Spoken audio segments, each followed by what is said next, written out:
November 14, 1961, exactly 9:47 p.m. The cabinet door creaked open, and the folder waited where it was never supposed to be seen. Bumpy Johnson entered the back room without looking at the door. He never did. The room already knew him. The air adjusted first, then the men did. The cabinet stood against the far wall, old wood, one hinge tired enough to sigh when moved. It was open just enough to be noticed. Inside sat a single folder. No markings, no string, nothing to make it special except where it waited. Bumpy passed it once without turning his head. He set his hat on the table, slow, precise. The room followed his hands. He sat. Silence arranged itself around him. Someone at the edge of the room shifted their weight. A small sound. A shoe correcting its place on the floor. That was the danger. Not a weapon. Not a threat. A man noticing something he was not meant to notice. Bumpy's eyes lifted, not to the cabinet but to the man. Calm, level. The look did not ask a question. It answered one. The man froze where he stood, halfway between staying and pretending he had never seen anything at all. The folder remained where it was. Bumpy did not close the cabinet. He did not signal anyone to do it for him. He let the moment sit long enough to be understood. Harlem had taught everyone in that room the same rule. What you see depends on where you stand, and where you stand depends on who allows it. Bumpy leaned back slightly, just enough to make the chair speak. He folded his hands in his lap. The cabinet stayed open. "Some doors," he said quiet, "close themselves." No one responded. They did not need to. The man by the wall felt the words land where breath usually lived. He had not moved, but his position had changed. Everyone could feel it. The week ahead pressed in without being named. By the end of it, something would be finished, either spoken into the open or buried so deep it would never ask to be heard again. There was no rush in that knowledge, only wait. Bumpy stood. He crossed the room, slow enough to count the steps without trying. When he passed the cabinet, he did not look inside. He did not need to. The folder was doing its work without being touched. The man's eyes followed Bumpy instead. That was the mistake. Not the looking, but the choice of what to look at. Power was not in the object. It was in who decided whether the object mattered. Bumpy stopped near the door. He turned just enough for his voice to carry. "Everybody goes home the same way tonight," he said, thinking. The cabinet stayed open after he left. The folder stayed where it was. No hands reached for it. No one closed the door to make themselves feel safer. The certainty settled in before anyone spoke again. The room had already changed. And the question that remained, unanswered and unasked, pressed quietly against every thought. Once something is left to be seen, who is responsible for what happens next? The room emptied the way it always did, carefully. Chairs slid back without complaint. Coats were lifted, not shaken. Men left in pairs or alone, never in groups large enough to look planned. The cabinet remained behind them, unchanged, patient. The man who had noticed it stayed longer than the rest. Not because he wanted to, but because leaving too quickly would have admitted something. He stood where he was, hands loose at his sides, eyes forward. He did not look again. He didn't need to. The image had already fixed itself in his mind, sharper than any label. Outside, a car passed. Tires hissed on damp pavement. Harlem kept moving. The man finally turned, slow enough to look casual. He crossed the room with the care of someone stepping around a sleeping animal. The cabinet was close now, close enough to smell the wood, close enough to hear the hinge breathe. He stopped beside it, not in front, beside, as if proximity alone could be denied later. The folder did not shift. No air moved.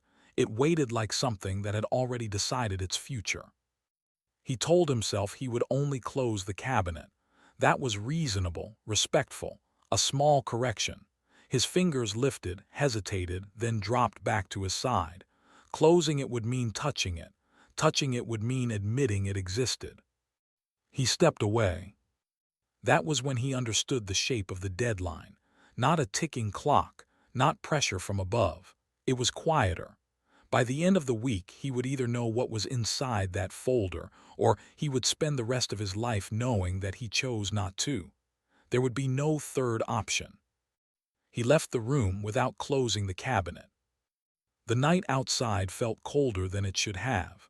He walked 3 blocks before realizing he had passed his turn.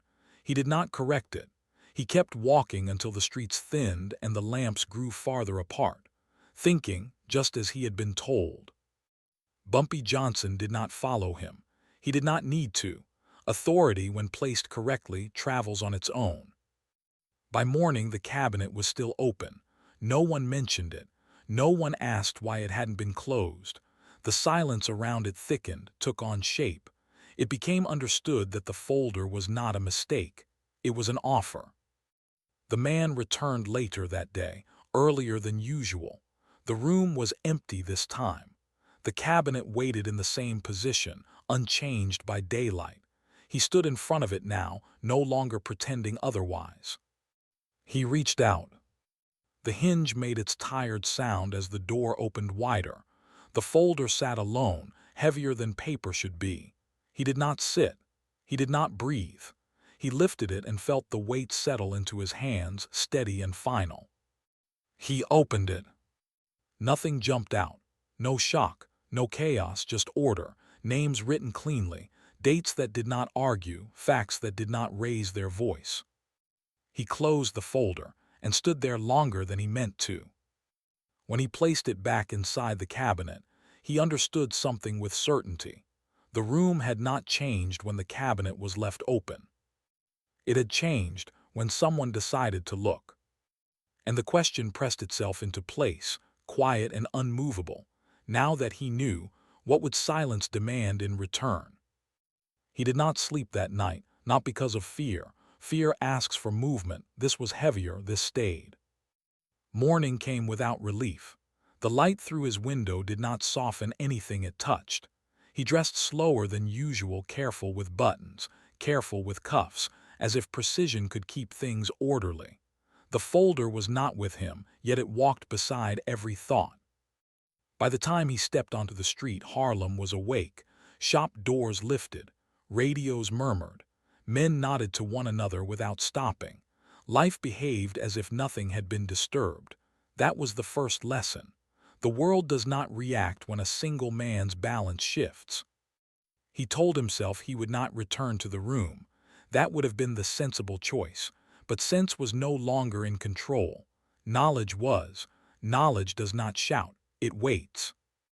He arrived earlier than he needed to. The room was quiet again. The cabinet was closed now. That mattered more than he expected. He stood across from it, hands behind his back. The folder was no longer visible, yet its absence felt louder than its presence had been. Closed doors do not erase what was seen behind them. They only confirm that someone knows it matters. Bumpy Johnson was not there. That, too, was deliberate. The man sat and waited. He replayed the pages in his head, the order of the names, the dates that lined up too cleanly to argue with. There was no cruelty in what he had read, no threats, just truth laid out the way ledgers are laid out, balanced, finished. By noon, he understood the second lesson. Silence is not empty. It is filled with responsibility. A voice entered the room, not raised, not hurried. "You look like a man carrying something," Bumpy said. The man did not stand. He did not greet him. He only nodded once. Enough. Bumpy sat across from him, hands resting openly on the table.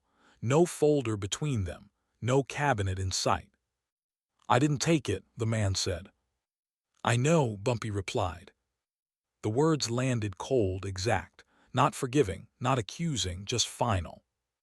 The man swallowed. Then why leave it? Bumpy leaned back slightly. The chair accepted his weight. "So you could decide," he said. The pressure settled fully then, not as panic, as clarity. Outside, the day moved forward without waiting for either of them. Inside, one certainty had already taken hold. Once a man looks twice, he never looks the same again. And the question pressed closer, unavoidable now. If no one tells you what to do with the truth, does that make you free or alone? Bumpy did not fill the silence. He never did. Silence was not a gap to him. It was a tool already doing its job. The man shifted in his chair. Not away, not closer, just enough to admit the weight had settled in his body. He kept his hands on the table where they could be seen. An old habit, visibility as protection. "You knew someone would read it," the man said. Bumpy nodded once, not agreement, recognition. "Someone always does." The room held that answer without comment. Outside, a siren passed and faded. Inside, the man understood something he had been avoiding since morning. The folder had not been bait for greed. It had been bait for conscience. And conscience, once touched, does not let go cleanly. "I didn't change anything," the man said. "I didn't copy it, I didn't speak about it." Bumpy's eyes stayed on him, steady and unblinking. "I know," he said again.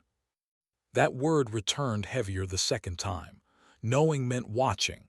Watching meant time. And time was the real deadline, not the end of the week, not a court date. Time itself, waiting to see what kind of man would remain. The man leaned forward just slightly. "If this comes out," he said, careful, "people will ask why I waited." Bumpy's mouth did not move for a moment. When it did, his voice stayed low. "They always ask the wrong question," he said. The man nodded. He had already learned that much. Truth did not protect anyone from suspicion. It only rearranged it. Bumpy stood. The meeting ended the way it began, without ceremony. He did not offer a hand. He did not give instructions. He walked to the door and paused there, long enough to be heard without turning around. "Testifying is loud," he said. "Living with it is quiet." Then he left. The man remained seated after the door closed. He did not rush to follow. He did not check the cabinet. He stared at the place on the table where the folder had never been. By evening, the decision was already finished, though he would not admit it yet. That was how these things worked. Choices announce themselves later than they are made. The week passed without incident.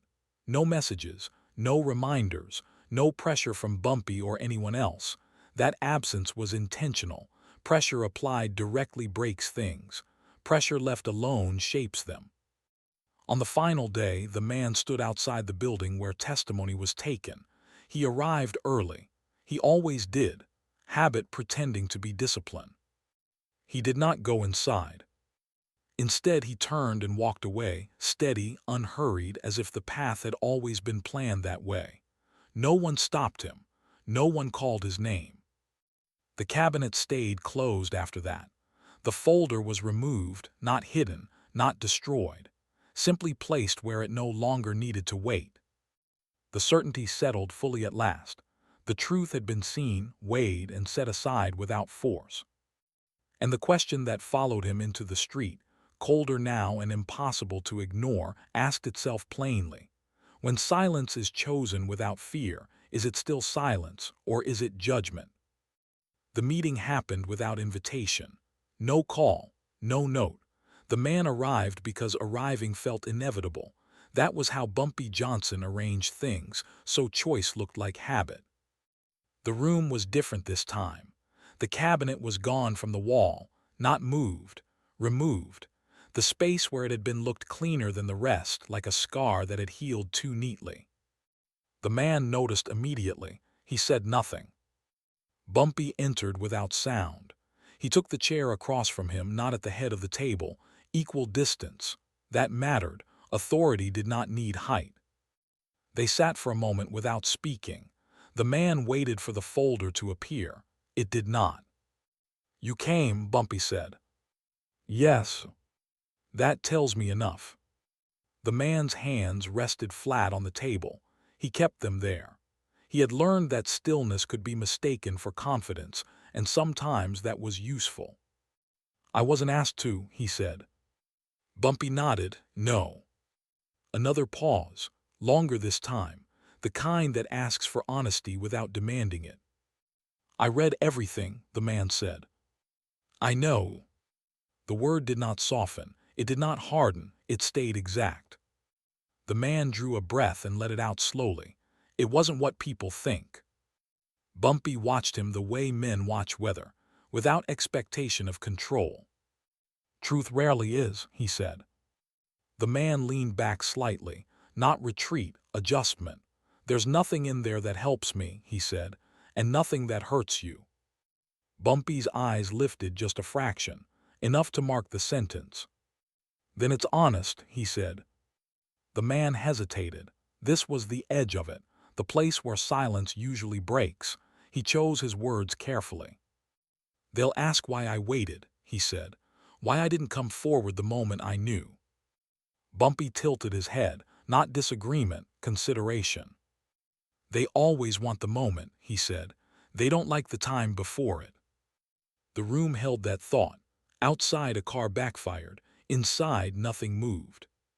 The man nodded once. "I won't be there," he said. Bumpy did not respond immediately. When he did, his voice stayed low enough to keep the walls listening instead. "I didn't ask you to be," he said. That was the confrontation. No raised voices, no threats, no promises, just truth laid between them and left to breathe. The man stood. He straightened his coat, old habits again, order as comfort. At the door he stopped. He did not turn around. "You planned this," he said. Bumpy answered without looking up. "I allowed it." The difference mattered. The man left. His steps did not hurry. He walked like someone who had already finished running. Bumpy remained seated after the door closed. He did not reach for anything. He did not adjust his position. He let the quiet settle into its final shape. The deadline passed without announcement. No calendar marked it. No clock acknowledged it, but it passed all the same. The cabinet did not return. The folder did not either. The certainty settled in, complete and unchallenged. No force had been applied and still nothing would be said. And the question lingered in the empty room, calm and unresolved. When truth is met and dismissed without resistance, who carries its weight once it's gone? Bumpy Johnson remained where he was, hands resting where they had been the entire time. He did not check the door. He did not listen for footsteps. He trusted what had already been decided. Trust for him was not hope. It was assessment. The absence of the cabinet mattered more now than it had when it was present. Objects teach people where to look. Their removal teaches them where not to. The wall looked cleaner, yes, but also thinner, as if something essential had been taken with it. Bumpy stood and crossed the room alone. His steps were measured, the same length they had always been. He paused where the cabinet once stood and placed his palm against the wall just once, flat and brief. Not sentimental, confirming. The folder was no longer part of the room. That did not mean it was gone. It meant it had finished its work. He thought about the man who had read it, not with concern, with accuracy. Some men collapse under truth, others build around it. This one would build. He would keep his routines. He would never explain himself. He would learn how to live with a thing that never asked permission to exist. Bumpy returned to the table and sat again. He adjusted nothing. No jacket, no chair. He let the stillness make its final pass through the space. Later that evening, word would move quietly, not as news, as understanding. The man would not testify. No reason would be given. None would be demanded. Harlem did not require explanations when outcomes were clear. A younger man entered the room and stopped short. He looked at the wall, then at Bumpy.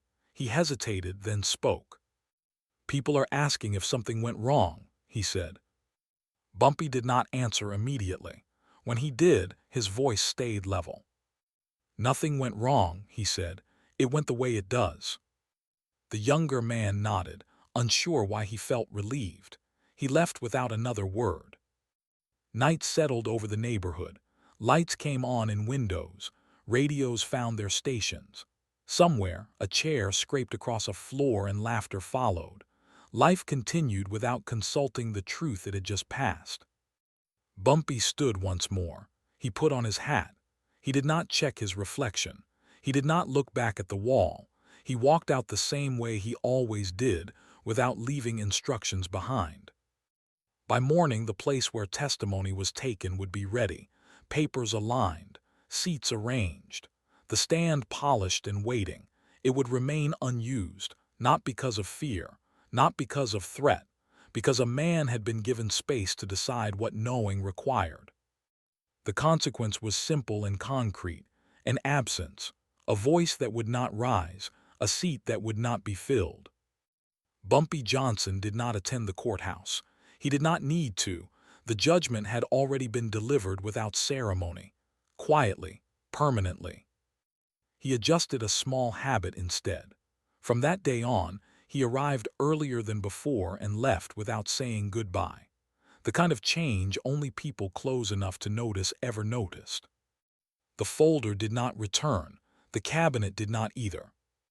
The truth remained intact, untouched by spectacle, carried forward only by those who had seen it and chosen their silence with open eyes. And the final pressure settled into place, calm and immovable, asking what it had been asking all along. When power offers truth without force, is refusing to speak an act of cowardice, or the purest form of judgment? The courthouse opened the way it always did, early, quiet, predictable. Clerks arranged papers with practiced care. Chairs were aligned, then realigned. The witness stand was wiped down even though no one had touched it the day before. Preparation is a habit institutions keep, even when they suspect it will not be used. The man arrived on time. That mattered. He stood at the edge of the building and watched people enter, lawyers with briefcases worn soft at the handles, men who spoke too much before coffee, others who said nothing at all. No one looked at him twice. That, too, was familiar. He did not go inside. Across town, Bumpy Johnson sat in a quiet room and read the morning paper without reading it. The words passed his eyes without staying. He folded the paper neatly and set it aside. He already knew how the day would hold. The physical anchor returned without being seen, not as a cabinet, not as a folder, but as the knowledge that both were gone. The absence followed the man like a second coat, heavy, properly fitted. He walked away from the courthouse at an even pace, not hurried, not defiant. Anyone watching would have assumed he was late for something else. Anyone watching would have been wrong. Inside the building, time passed. The judge waited. A name was called once, then again. Each time the sound faded faster than the last. No explanation followed. None was requested. People exchanged looks, not surprise, recognition. This was not the first empty stand they had seen. It would not be the last. By midday, the seat remained untouched. The stand stayed polished. The truth sat somewhere else entirely, intact and unreachable. The man spent the afternoon walking. No destination, just movement. He passed streets he knew well and others he had avoided for years. He did not stop. Stopping would have invited thought. Thought had already done its work. When evening came, he returned home and did exactly what he had always done. He ate. He washed the plate. He sat in the same chair and listened to the radio until the voice blurred into noise. Nothing in his life collapsed. That was the cost. Truth does not always destroy. Sometimes it leaves everything standing and asks you to live inside it anyway. Bumpy Johnson did not call. He did not send word. He did not check the result. He trusted the shape of men once he had measured them. That night Harlem moved as it always did. Music from an open window. Laughter too loud for the hour. Somewhere an argument ended before it became one. The day closed without ceremony. No headlines, no record worth keeping. And the pressure question followed the man into sleep, still unanswered and heavier than before. When the stand waits and no one rises, does the truth disappear, or does it simply change where it lives? Morning returned without apology. The man woke at the same hour he always had. Habit survived where conviction could not interfere. He shaved carefully. He dressed as if the day had asked something of him, even though it no longer would. The courthouse never crossed his mind again, not directly. It lived elsewhere now. In the way he paused before answering simple questions. In the way he listened longer than necessary when others spoke. Truth has a way of teaching patience after it is refused. Across the city, Bumpy Johnson adjusted his routine by minutes, not meaning. He arrived earlier to places where nothing needed to be said. He left before conversations reached their end. People noticed, though no one mentioned it.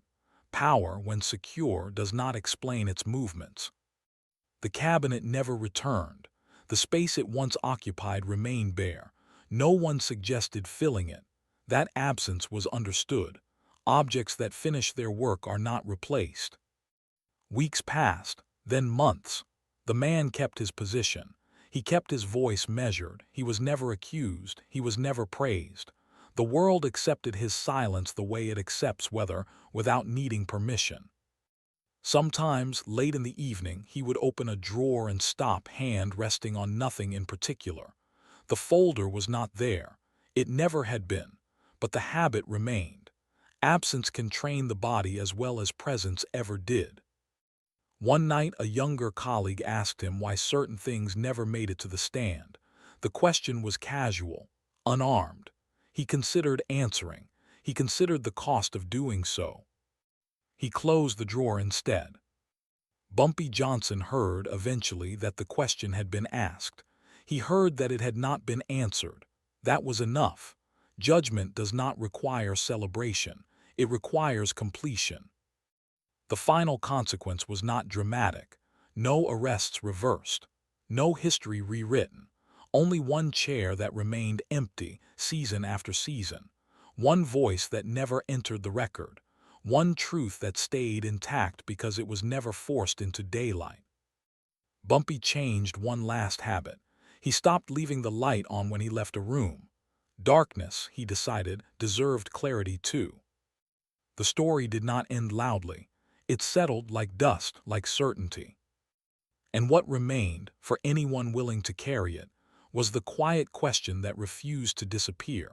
If truth is offered without threat and declined without fear, who does it belong to after that?